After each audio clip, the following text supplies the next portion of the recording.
going on, everybody? I'm Mohit, and as the channel name says, I'm here to turn up the heat on what it means to be an introvert. Listen, I'm putting one of these before every single video because I want you to understand that I'm an introvert. I get my energy from being alone, as most introverts do. That being said, that doesn't mean I don't love people. I love people. I love spending time with people, pushing the boundaries of what us introverts can achieve through those interactions. I'm building this channel as not just a resource, but a network of young, driven, introverted people who know they want to do more in life, who have a greater calling. Stay tuned for the end of this video where I go into a lot more detail on what you can expect from this channel, what I'm all about. All right, guys, welcome back to another video. Today we're actually doing something really cool that I wanted to do for quite a while now. I want to start doing interviews on this channel, so you guys might have noticed I do have a blank interview playlist on here that we're not really doing anything with at the moment. You probably met Josh in an earlier video of mine that's called MBA, which is a new business that he opened. So I'm going to be putting that up. Once again, check that video out if you haven't already. But one thing that I want to start doing in particular is I definitely want to start having more people on that are career professionals, you know, young business owners, things like that. Of course, entrepreneurs of any age eventually. But starting out with young entrepreneurs, people who are kind of our age that we can relate to, that we can get advice from, things like that. Josh, I met you here at my internship with AT&T. I know we've been able to kind of become friends because of this internship, because of the role that we have in B2B sales. And of course, we'll talk a little bit more about that. I'll have you talk a little bit about that in a second here. But this is essentially where I'm going to start out. I have a couple other interviews that I'll be recording and putting up here soon. So, you know, once again, and I'll bring this up at the end. If you guys have any feedback whatsoever as to things that you want us to ask, kind of on the interview end, as well as things that you want to see more of, like specific professionals you want to see me interview, things like that. I'm going back to school in a little bit here, so I'll have access to a wide variety of different professionals and fields. So with that being said, we'll go ahead and get started here, Josh. You know, once again, thank you so much for being here. Definitely, again, thank you for having me once again. Yeah, no problem at all. No problem at all. It's like 9 degrees here in Texas, so we're hanging in there, right? But definitely nice being inside and air conditioned. Yeah, definitely, as much as possible, because the air conditioning here isn't working too well. But the biggest thing is that, yeah, if you could give viewers, obviously I know you, but if you could give viewers like kind of a quick rundown of exactly who you are, what you've done, where you go, things like that. Definitely, and you know, it's not like a super interesting beginning by any stretch of the imagination, but you know, I essentially raised the entire time in the state of Missouri, and then ended up going to public school for kindergarten through 5th grade, ended up switching there over to a private school, and then stayed at that private school from 6th through 12th grade. It's kind of like a little bit of like a college prep-ish, AP test-oriented school, so I definitely learned a lot being at that high school, and it was a pretty awesome high school to, you know, get to be a part of, and I got to make a lot of good connections there, and then from there I moved on and decided that, well, student loans are the worst. So I decided to stay local and go to the University of Missouri to get as cheap a tuition as I could find while still going to a pretty good school. And once I got into college, I actually started out doing biochemistry. And then I did roughly a year or so of biochemistry before I took a chemistry class that made me decide that, well, I don't want to do biochemistry, and I don't really want to follow that path with my life, so I decided to take a step back from that and try to find something else that was interesting. I took a class or two in the business school, and I took a class on sales and professional development, and the instructor there really just inspired me to choose this as my major and as my career choice.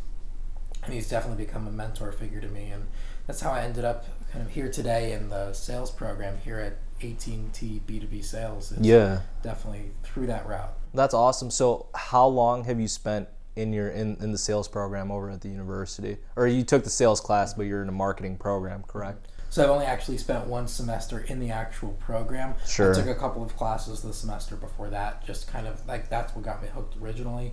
And then this past semester was my last semester fully in the program itself. Yeah. Oh my God, that's awesome. You know, I think like especially with the short amount of time that you spend in there, given that I switched my major pretty recently, but I've had a little over a year in the program still. So I mean, just like seeing the progress that you've made, I know you obviously have a lot to talk about, like at work when we're interacting and things like that. You were very knowledgeable about like the financial world and things like that. Could you talk a little bit about kind of how you gained those insights, kind of what had the biggest effect on you in terms of personal growth, and how you've been able to adjust to that change between biochemistry and marketing and sales very quickly? Definitely.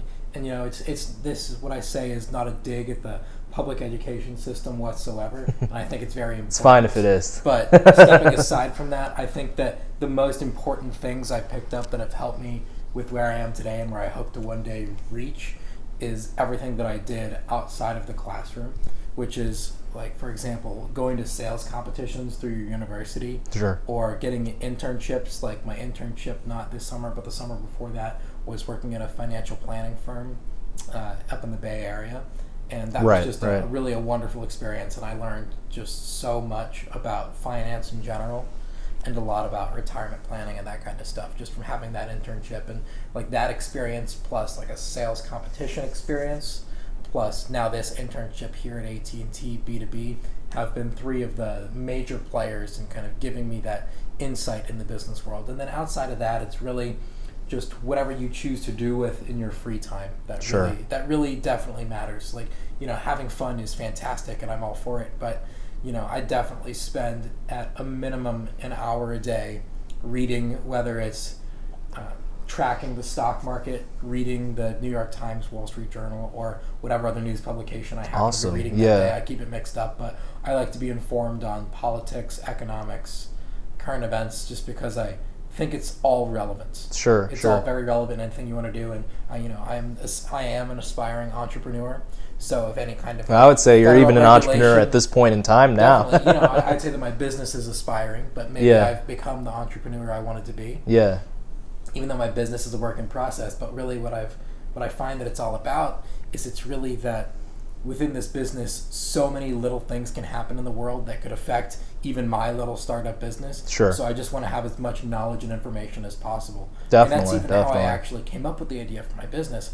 Was I happened to go to this non-mandatory lecture at my university a little while back when this gentleman, who I believe is the head of the business school at the University of Missouri currently, he was giving a talk about why certain companies are as ridiculously successful as they are. And he brought up the point that just really fascinated me and has really stuck with me, that any business that has recently come into the fold to reach massive success, not every single one, but a pretty solid majority, it's this new concept of these service-based businesses that the business itself doesn't actually do it. All that they do is they're like a middleman who connects a customer with someone else who can help them. You're talking Airbnb, we're talking like Uber, things like that. Uber Eats, Grubhub, all those services. They don't even have really their own employees. They're finding people that are gonna do this work on the behalf of the big company, Uber, Airbnb, whatever, put up their house, use their car, drive around, and they get paid, and then these companies act as middlemen, set everything up, and create the infrastructure and the framework, which is really hard to do. But once they do it, it's done. It's all set up. There's no more legwork to put in, and they're just generating revenue. Do you see that as kind of the future business model that you are always going to adopt, or are you seeking other types of business opportunities as well? I don't think that this is always it. I think that this is 100% it for any new entrepreneur, new to the fold, that is ready to jump into it. And the reason I say that this has to be it is that initial investment cost. Because initial investment cost for any business where you need to have inventory of a product, like a physical, tangible thing you're trying to sell, your expenses just skyrocket. Yeah, you're going to need venture capital funding at that point. T-shirts, but you have to make the t-shirt before you can sell the t-shirt. With the service, I don't have to do the service until I sell the service. Sure. That's kind of how I see it. I gotcha. And then kind of like a little bit of a flip side of that is, in terms of things that could really see these businesses succeed, it's outside of having that inventory, it's about running a physical location. Right. Think about it. Uber, Airbnb, they don't need to employ people to run stores. Even if it's like a service-based store, they don't even need to be in charge of putting people in a place at a certain time. They do it themselves. And so that's the thing that I'm trying to avoid initially, because anything that requires people to be in certain places or certain objects to be in certain places, anything that moves essentially requires money to get there. Right. And so me as a young entrepreneur who is not obviously we're at broke. this point incredibly financially blessed, what I'm doing is essentially trying to make the most of a small amount of investment capital. And so you can reasonably start a business in this day and age for under $1,000. It's very true. And by under $1,000, what you're getting with that is like a fully functioning website, a store, like customer service support, like everything you need. Sure. With like web domains, email domains, and then that's also paying the cost of getting some preliminary advertising. Yeah, out it's there way less to, than like, that too. try to start getting I haven't spent $1,000 yet. Exactly. Especially from what I found, and correct me if I'm wrong, if your business is entirely just website based or web based, you can, from what I was looking at, purchase packages that include marketing and advertising, all of that for like a year for only maybe $200 or less, or something like that. Depending on which company you choose to go through. And exactly. Everyone's got their own way that they want to advertise, and then advertising is such a complicated game these days, and it's all about trying to make sure you hit your target market, but also figure out who your target market's going to be, because it's not always who you expect. And if you waste all your money and time marketing to the wrong people, what could be a successful business idea may fail just because it wasn't marketed properly. Definitely, so it's just such a it's a really interesting thing to try to put the puzzle together of starting a business. That's awesome. Even once you've created the idea, that even if it's a good idea, that doesn't mean it's going to be successful if you can't get it out there. Right. Kind of along with that, and this is something that this is always on my mind when I look at like entrepreneurs, especially that are our age, that are just starting out. Like, I feel like a lot of people often think that, okay, once you start that business, you're going to start generating so much revenue right away. You know what I mean? That it's that whole get rich quick mentality. And that's something that, for the longest time, I always thought too. I always thought that there was a distinction between just being an employee to being a business owner, and like just a snap. I can't snap, but the biggest thing is that, what would you say? Would you say that your mentality has changed in just like, what has it been, a week now that you've been a business owner? And right. And what do you have to say about something like that whole get-rich-quick mentality? Right. So about the whole get-rich-quick mentality with starting a business, I don't even see those two things as existing within the same world. Yeah. I really think it's like, if you go into starting a business with the idea behind it of, I'm going to start this business so that in 2 years from now, I'm going to be a multimillionaire because this is the next big idea. That has pretty much never worked. Right. It's worked incredibly rarely, and then we all hear tons of stories about the Facebooks that made it work that quickly, where they really just exploded out of their shell and became the big thing and then made millions of dollars. But there's only a handful of companies out there that have seen that kind of explosive progression. Most of them that have come onto the scene have been kind of a slow rise. And of course that slow rise does become exponential, but every business starts with, one employee and one person trying to get some stuff together. Definitely does. They bring in a couple more people, and then they got their team of 4 or 5. Right. And they bring in some more people. But the whole way that the business grows is, it's never going to be a get-rich-quick scheme, because that's just the wrong mindset to have. And if you're opening a business just to get rich in general, that's still just not the right mindset to have. Of course. Because that's not going to succeed. Your business has to be built on a foundational idea that has some kind of value that people can invest in. Sure. The kind of value that I like to invest in is people helping other people. And it's, of course, people helping other people succeed, specifically with my first business model here with the Mobile Business Advisor MBA design here that I've created, is it's all about people helping young business professionals succeed. So it's the people that I found that have the talent to help these people succeed, and it's about putting those two groups of people together. And at no point in this am I thinking that all of this is just about me getting rich quick. Sure. Like, it's not even reasonable. What I'm doing is essentially putting the idea in motion because I want to see if it's even something that's going to be worth pursuing. And if it's worth pursuing, then you have to really go at it aggressively. Right. Try to bring more people in, advertise, make it bigger. And you really have to, you can't really sit back and wait for a business to grow. Definitely. You kind of have to make it grow. Yeah. You have to force the word out there and get it to all the right people. I definitely feel that, and I'm so glad that you brought that up because, especially as someone right now like me that is an aspiring entrepreneur who doesn't have a business yet, I'm seeing that even with just like my resume, when I'm applying for jobs, or even my YouTube channel as an example, you really got to like go out there and market that heavily. Right. If, say, on YouTube, for example, subscribers, if that's something that I want, or if, for example, with my resume, my cover letter, my job application materials, to get that Fortune 9 company job, such as here at AT&T or something like that, it really took a lot of work. It took a lot. So I could definitely see that even in just like my own life as an employee. So I think that's incredibly valuable advice, and I'm glad you once again brought that up. We are here at an AT&T living facility, obviously still with AT&T. We got about a week in the program left here. What are some things that you've taken away from the B2B sales program here at AT&T? Obviously you talked a little bit about why you seek this internship out, kind of how that fit into your mindset. But could you talk a little bit about some of the growth that you've seen yourself go through over the past 9 weeks? Definitely. I mean, the 100% the biggest takeaway for me from doing this, which is like my first real out and out sales job. I've done other jobs that have involved sales, and sales has always been part of everything I've done, because at the end of the day, anything you do in business is always about selling yourself. Oh, definitely at the is. bare minimum. Sure. But this has really been that first out and out sales job, and this has really taught me that essentially my thoughts were correct and accurate about how in anything you do, you have to sell yourself before you sell your product.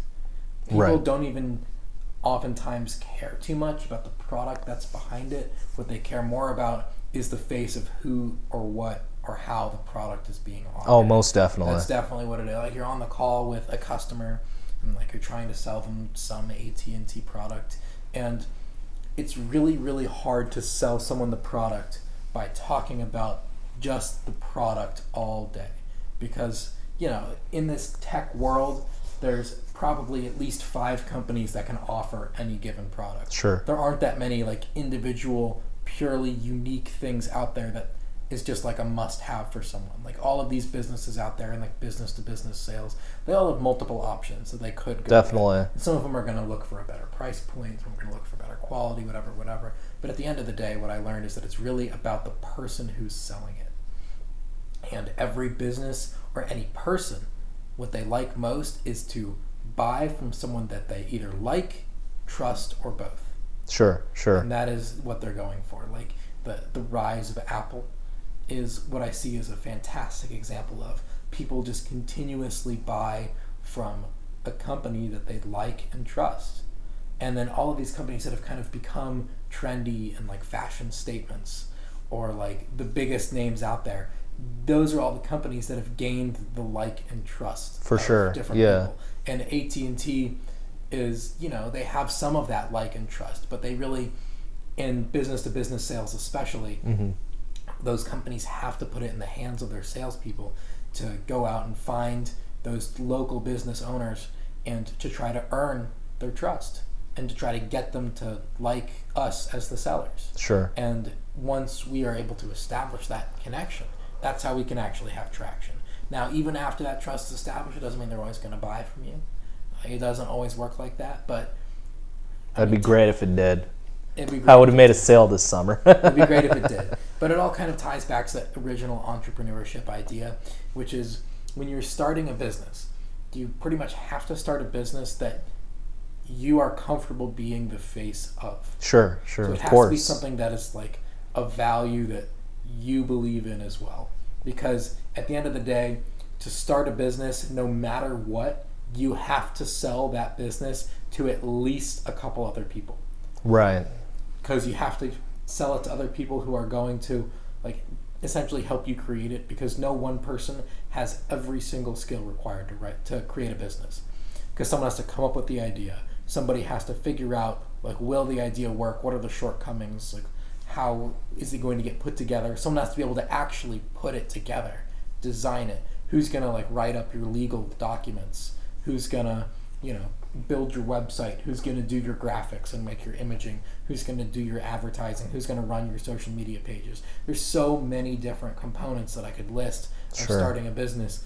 And even if you can do half of those, you're a pretty amazing entrepreneur. But it's just about being able to take that idea and being able to sell it to just enough other people that you can create the entire business. And then once you've created that entire business, then it's about selling it to the world. Sure.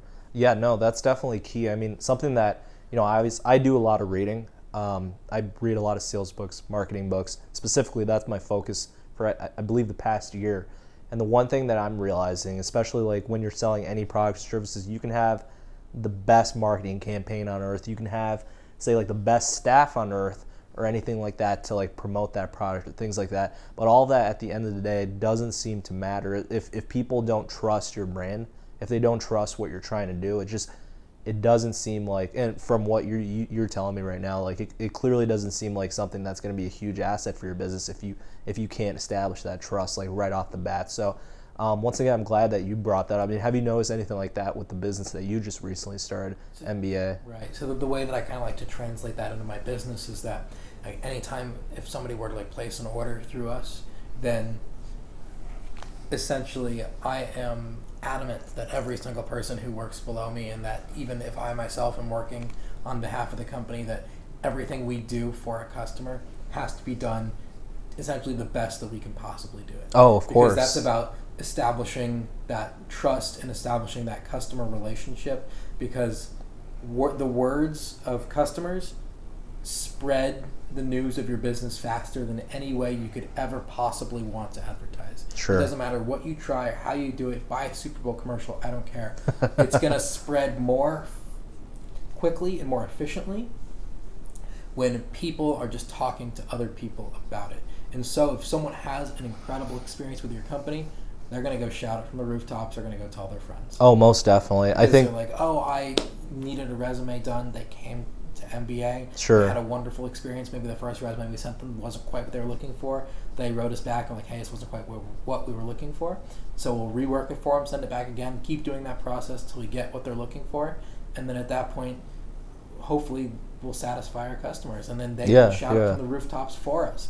That being said, there's the polar opposite of that, where if they come in and if they have a negative experience, that's really going to spread. Oh, definitely. That positivity is always incredible, and it always spreads and slowly trickles out there. But if you have a negative experience, that'll really just go everywhere. So it's about making sure that all of your customer experiences are as good as they can be. Because, like, sure, some of these Fortune 1000 companies can afford to let some bad rumors about them run around, and it won't really affect their business because they're serving millions and millions of customers every day. While a business like mine is, if I serve 1 million customers in the next 5 years, then I'm going to be shocked. Oh, yeah. Because I'd love to be able to reach that goal, but right now that's, very far away from the reality. Sure. A lot of people think that, I have seen a lot of small firms do this. Even YouTube channels do this. Like, you see often like the negative comments, and then like the user or the administrator, whether that's on YouTube or the business owner or the marketing team for a business, will just remove those negative comments. Like, do you think that that's something that businesses should be doing? What is your impression of that? And like, in my opinion, I just feel like that kind of that removes the entire trust, like brand of the business. Like, it just completely destroys the brand. I think that there is one place and one place only where it would be appropriate to remove comments like that. Comments that are just said to be blatantly rude, offensive, that really aren't any form of like legitimate constructive criticism or even just legitimate criticism. So just more people that are just taking their frustrations out on you guys.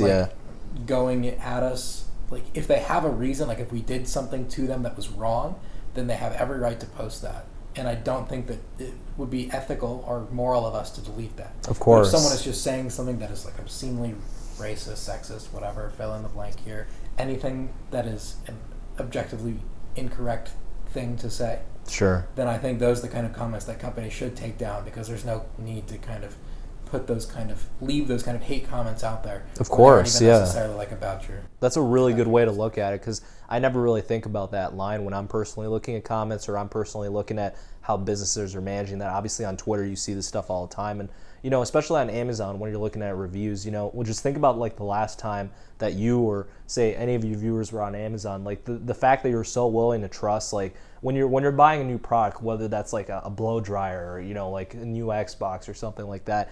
What is the first thing that you normally, and maybe not to the caliber of an Xbox, but the first choice that you always gravitate to is Amazon's choice. I don't know if that's usually the case for you as well, but when I'm shopping on Amazon, or a lot of my friends do, everybody always gravitates to Amazon choice. So like that, the biggest thing about that is because the brand is so recognizable, you really do trust that. And then obviously when you get to the reviews, it's interesting to see the negative comments, the positive comments, and how sellers are kind of handling that. Because in some cases, sellers do remove all the negative comments, they're not necessarily getting a true overview of that product or service. Yeah, I don't think Amazon is perhaps the best example to use of this, because Sure. in Amazon's product portfolio, a very small percentage of them are products actually made by Amazon. It's like Amazon Right, has all their own third-party unique sellers, products, all of third-party course. stuff. So Amazon might not particularly care how high or low rated individual products are on their site, because they have no incentive to care. Yeah, Now, if as long as it's money is making money. provided to them as an incentive for them to care about their ratings, they're a company that's big enough that they could do it, and no one would really know. Sure, If, sure. if they were started, if let's say Bose came in and they released their new headphone model, and it was getting average 2-star reviews, Of because course. a bunch of people had the same problem with it.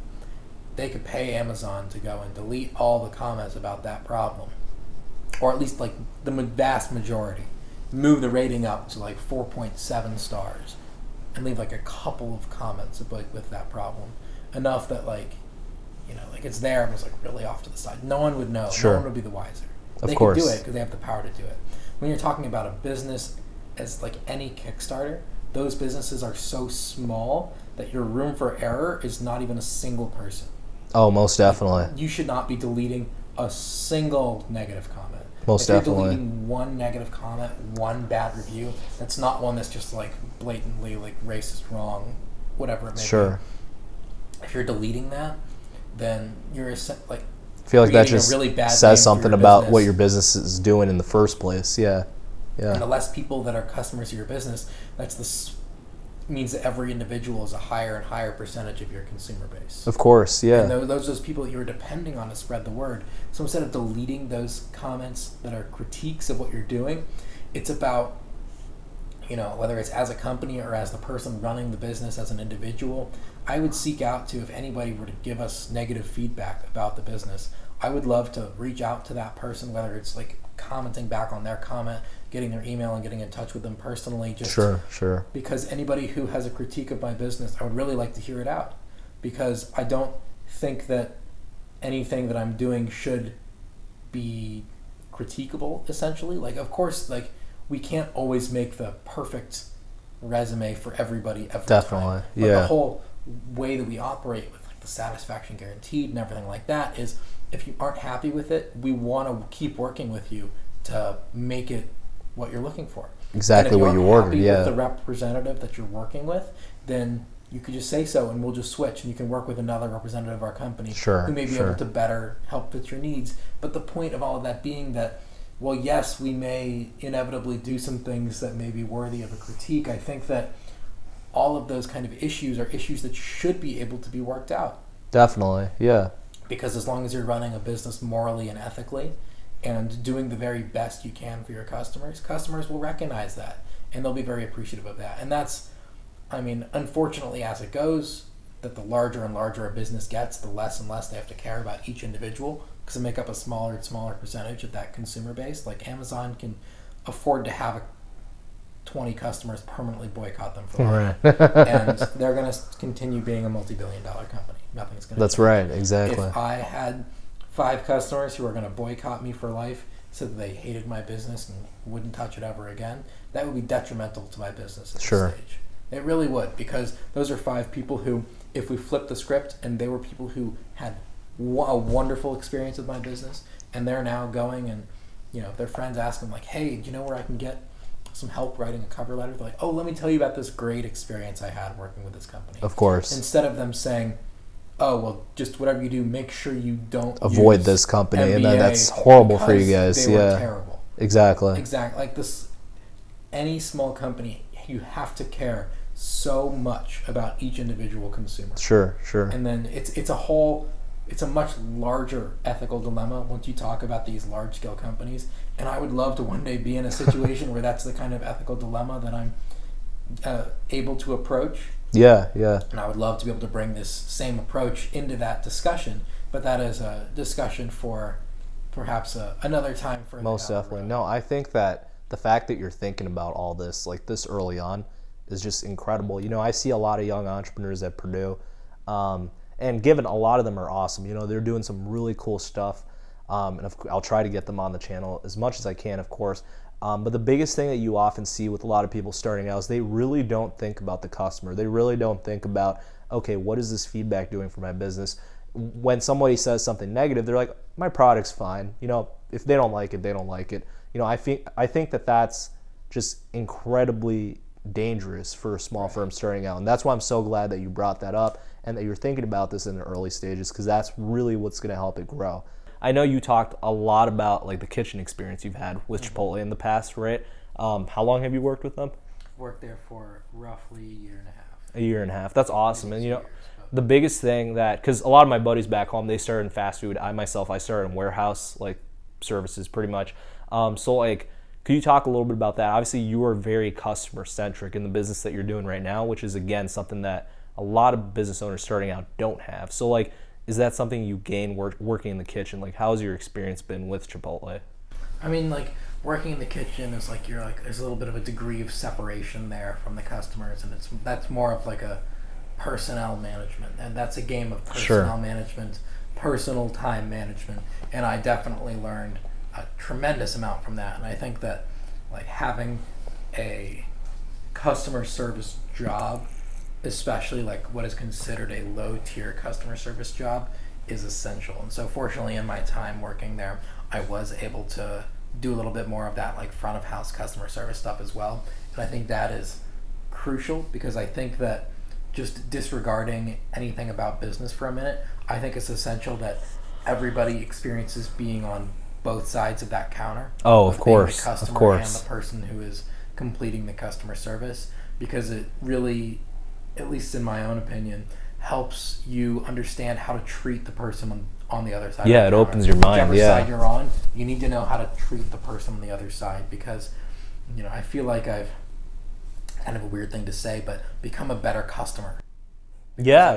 Been working on the other side of the counter. And no, I definitely feel that. Like, just sorry to interject, but just because I don't want to lose my train of thought later, I feel like the biggest thing working in a call center for 3 years, that video, whether it's up or not before this, that doesn't matter. I've done fundraising 3 years, you know this. I mean, I learned so much about phone etiquette just by doing that job, by being on the receiving end of the outgoing end of calls. But just being on the other end where I'm now not soliciting, but asking for money, it's really interesting to see how customers are interacting with me, and then I just know not to be like this when I'm on the phone with either a recruiter or just any sales call in reality. That's why I'm just so glad that you saw that. Yeah. Right.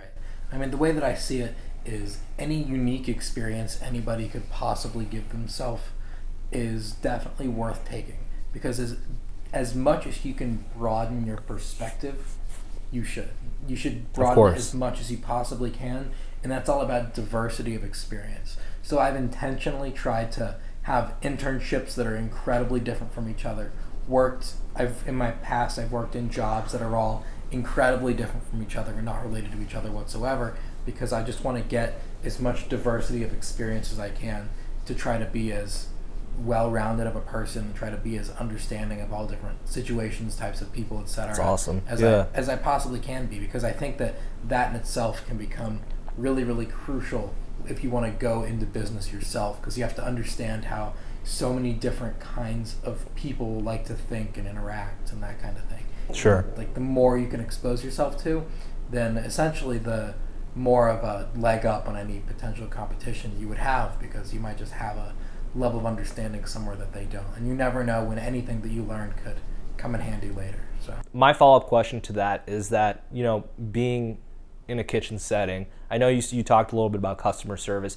Do you think that like most people who say, like, you're still in high school, for example, if you're watching this and you still haven't had your first job, do you think that these people should start with some sort of fast food retail experience, things like that? Or do you think that mindset that we were just talking about can be gained through a wide variety of other jobs? Like, what is your stance on that? Yeah, I mean, I want to tell people to go work at a restaurant just because I think it's important to kind of get that other side of the counter experience. Sure, just because I think it's important that everyone should know how to kind of behave rationally and normally. Oh, yeah. Like, when they're on the other end of that customer service experience, when they're the person, hopefully it can be pleasant to their waiter or waitress, or the person can be pleasant to the person who's taking their order at McDonald's. And of course. I don't think there's any reason for anybody involved in the situation to get rude or frustrated or anything like that, and it should all just be a very cordial process. But even outside of that, I don't think first job, it doesn't really matter what kind of job you get. I would just say don't be afraid to switch jobs, and don't necessarily like stay in one forever or for too long, because thankfully we live in a world right now where for the majority of us, we can be thankful that it's with relative ease that we can get any of those low tier jobs. Oh, like most definitely. Working at like a fast food restaurant, even like maybe like a mid tier restaurant, or working at like a shopping store in like a mall or a department store, whatever like that. Those jobs aren't incredibly hard to get right now. So I think it's worth getting like a little bit of diversity and experience, and I think that like those like end of high school, like all through college, is the perfect time to get a little bit of that diversity. So the one thing I would recommend personally, which no one has to take this to heart, but maybe try to get between 2 and 4 different jobs between high school and college. It's a great idea. Just to, get a little bit of diversity, because stacking it up, internships not included, I'm at 3-4. Sure. Somewhere in that range right now. And I feel like every single one of those taught me something very important. Yeah, no, I could definitely see that too. Just interacting with you, it's clear that, all your experiences at the kitchen, for example, or in previous internships at, obviously AT&T here, or your business that you just started, it's clear that you have a wide variety of experiences that you're all drawing from in your daily speech. Obviously, you're very knowledgeable, and I think that just really is representative for those of you who are watching of what type of like personality and what type of knowledge that you can have readily available in your mind, what type of experiences you can have with you by having all these other jobs. So I definitely agree with that. Being at my fundraising center, for example, for 3 years, like I could definitely see that. Like I would say AT&T is probably like my 3rd job, if I'm remembering right.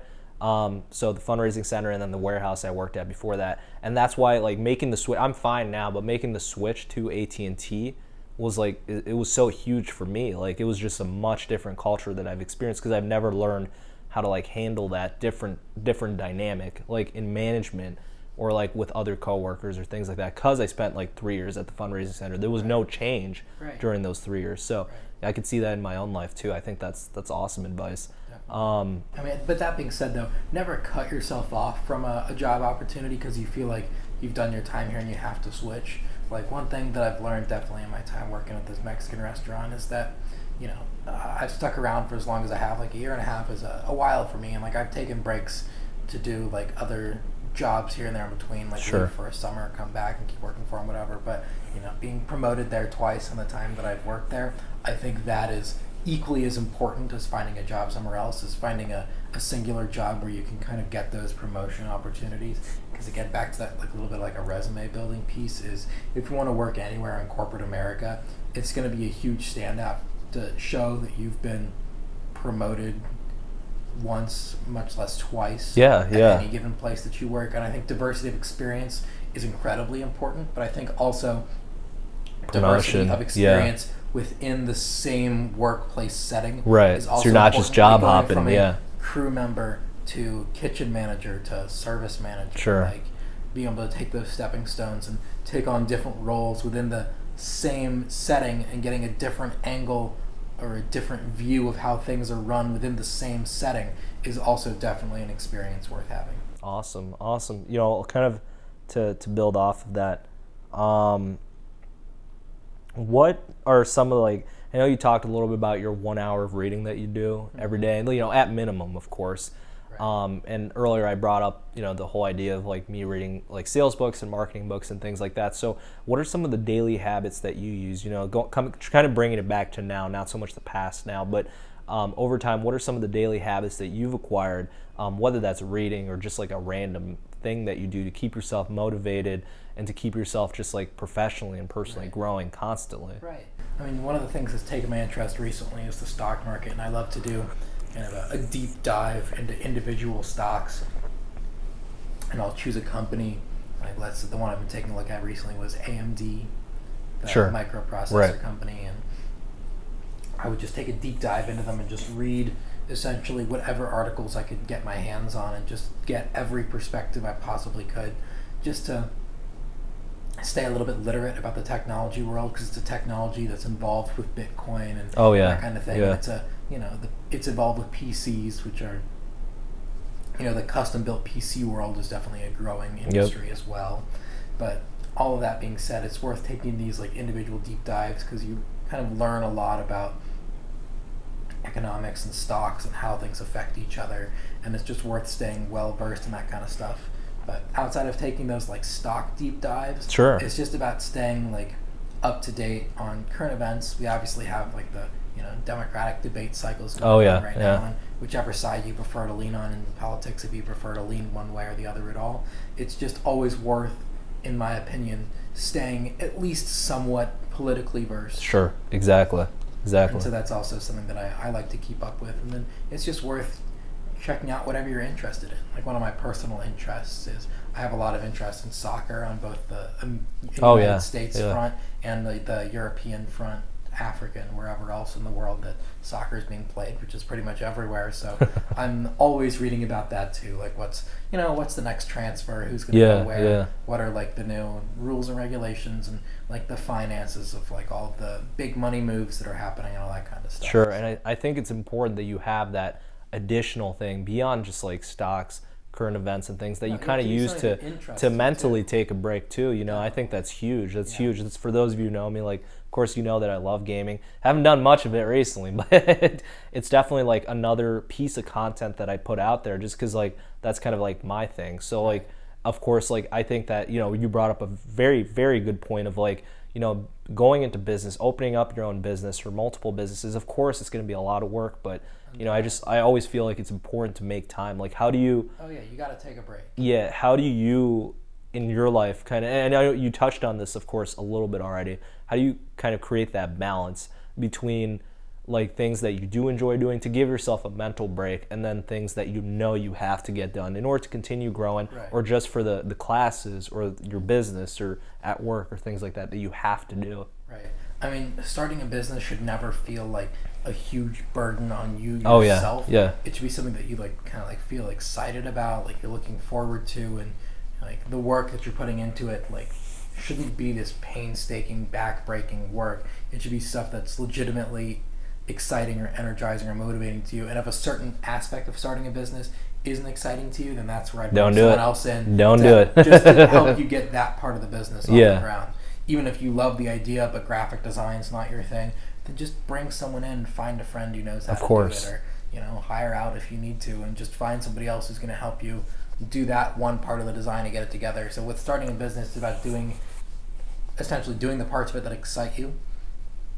And if you're not like willing to put in all that grunt work, which a lot of people aren't, and I put in a little bit of grunt work, but some of it I also outsource, it's being willing to find other people who can help you out. Whether you need to pay them or not pay them, that's up to you, but it's kind of finding those other people who can help you out. But then taking a break, I think, is incredibly important in everything you do. It's I'm a huge fan of the work hard, play hard mentality, because I like to kind of divide my time, and I spend essentially the entire week, Monday through Friday, working pretty hard.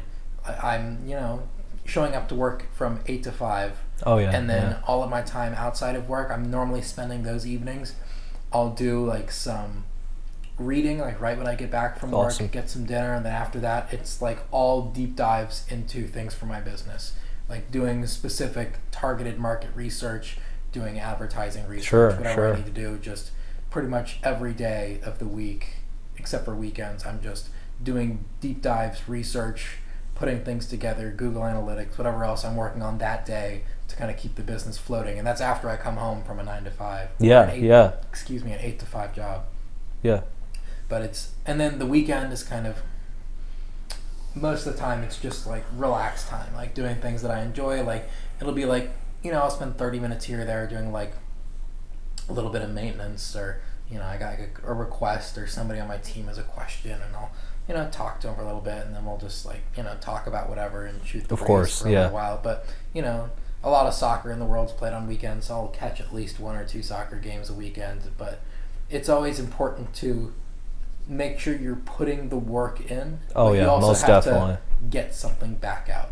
And with starting a business, for the foreseeable future, you have to be willing to accept that all you're going to be able to get out is the satisfaction of like helping people and gaining a couple of customers. Most you can't definitely. expect that like ridiculous growth or that huge financial gain. So it's always nice to be able to kind of offset how much work you've put into the business by kind of giving yourself a little break on the side. Yeah, so because of your, experience with the University of Missouri, obviously, I know you talked a little bit about how you've already placed value in the educational system, things like that. I'm kind of like the polar opposite, so it's really weird. Like, there are certain aspects of school that I place value in, and that's why I'm still there, primarily the network. But the biggest thing, in your opinion, how has school helped you and not helped you? And would you recommend that aspiring entrepreneurs or just even aspiring career professionals, whichever side you want to tackle, should go to school?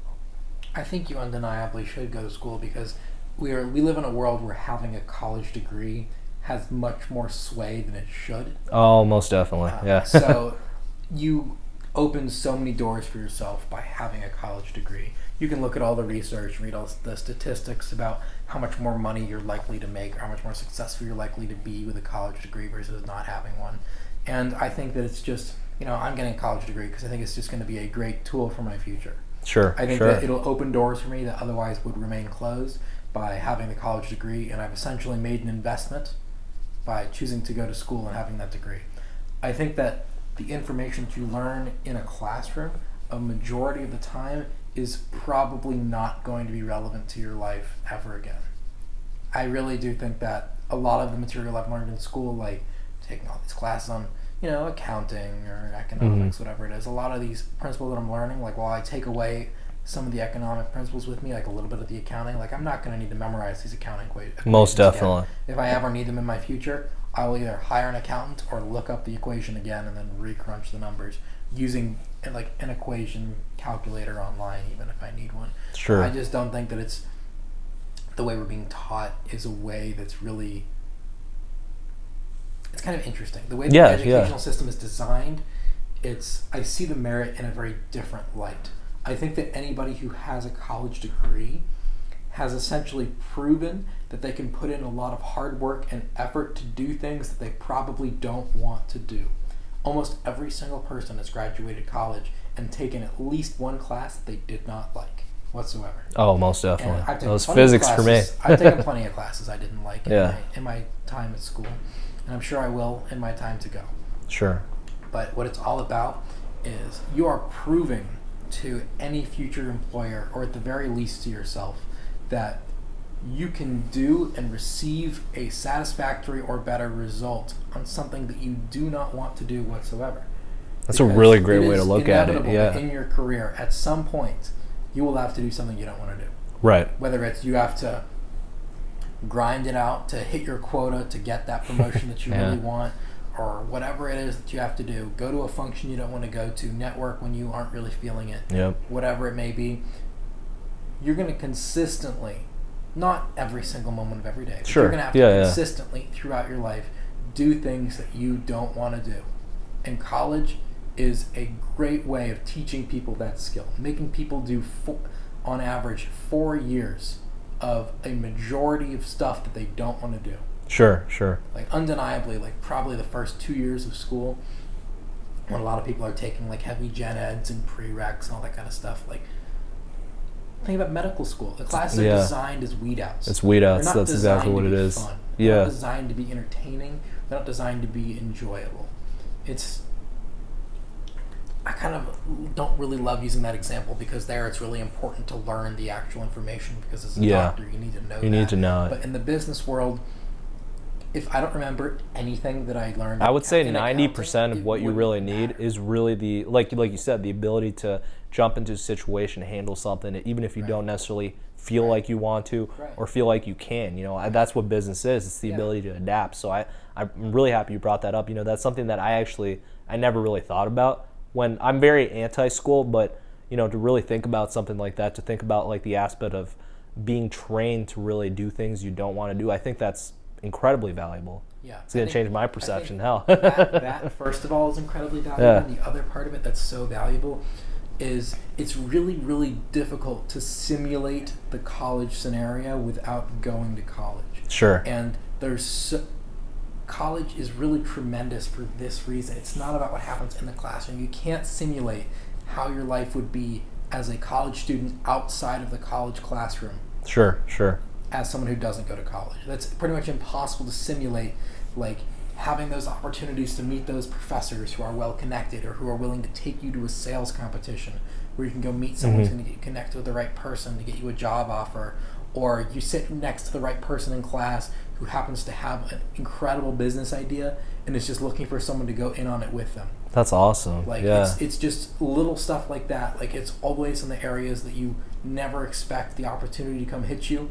But in college, it's just 4 years of those opportunities hitting you. Sure, yeah. That's kind of how I see it. And sometimes, you'll have a dry stretch, few and far between. But the majority of that time, there's just, I found, opportunity after opportunity, especially if you're looking for it, that really can help set you apart. So I put much less value in the degree than I put in the experience. Of course. Awesome. I think a lot of what you said today has really not only, of course, hopefully influenced viewers, but influenced me, like particularly the educational aspect. I mentioned that I'm seeing things a different way, and I think that that's one of the incredible value propositions that I'm placing in all these interviews that I'm doing, and the reason that I want to do interviews on this channel, because I think it's always important to keep that open mind, to constantly be learning from perspectives that you don't necessarily agree with. I think is incredibly valuable, which is why I follow a lot of people I don't agree with. But anyway, the biggest thing is that, first off, thank you for being on here. Definitely. Thank you for having me. I just wanted to open it up. Is there any, final piece of advice from your experiences thus far that you like to give to young, aspiring, both career professionals and entrepreneurs? I mean, my one big piece of life advice that I've always had is, I learned this when I was like 8 years old, which was I was at home in my driveway, and like I was supposed to go to school like a little bit later that morning and then go do like some little like presentation for my class. Sure. I was in, like, second grade or whatever, and I was really excited about it. And we were getting like a little bit of work done on like the front of our house. And then like the work crew showed up like right when we were about to leave for school, and the guy comes around on like this like really cool piece of equipment. It's like a little like backhoe or something like that. And he saw me, like this little kid there, just like checking out the equipment. He was like, "Hey, do you want to like hop on and like ride it?" And I looked at my dad, and like he kind of like gave me like the nod, like, "Yeah, you can go ahead if you want to." And I was like, "Well, I'll miss my presentation if I go and get on this thing and take this ride around." Oh yeah. So what I did is I didn't do it. I went to school, I did the presentation, and it was pretty awful. Like, it was not enjoyable, and to this day I still regret not getting on that little backhoe or whatever it was. Sure. And so kind of my takeaway from that I've carried with me the whole way is that don't pass up opportunities. If an opportunity for something different, new, unique is there, like obviously sometimes you have two at once and you have to pick. Yeah. But if that opportunity is there, especially those once in a lifetimes, you will forever kick yourself if you don't take it. So whether it's like the opportunity to, travel internationally, or the opportunity to go meet somebody important, or really whatever the opportunity is, however it knocks on your door, just never be afraid to just say yes, jump in and take it and see what happens. Sure. Because that's how all of the best doors that have been opened in my life have been opened, are just by taking a chance on something like that. Awesome. Oh my God. That's spoken like a true marketing major as well. Like the storytelling aspect. But no, I mean, that's definitely the biggest thing we're trying to get across with this channel, of course, is opportunity. Opportunity, being able to incentivize yourself and to really growing as a young professional and being able to take advantage of what's already here for you. I know you and I had a conversation off camera about this, but I mean, we're in a time right now when it is a better time than ever to be a business owner. It's a better time than ever to get a job. It's a better time than ever to really network and forge those connections, because, right now we're in the technology age, we're in the opportunity age, and that's why I'm so glad that you brought that up once again. I think that's an incredible way to end. Josh, thank you so much for taking some time to be here today. Once again, guys, thank you guys so much for taking a little bit of time to watch this interview. I want to try to do a little bit more like this as much as I can with either students, young professionals, whether out of school, in school, and of course, older entrepreneurs, older career professionals. Whenever I can get the opportunity to speak with them, they're very busy. But the biggest thing is that Josh and I both we place incredible value on what's out there right now.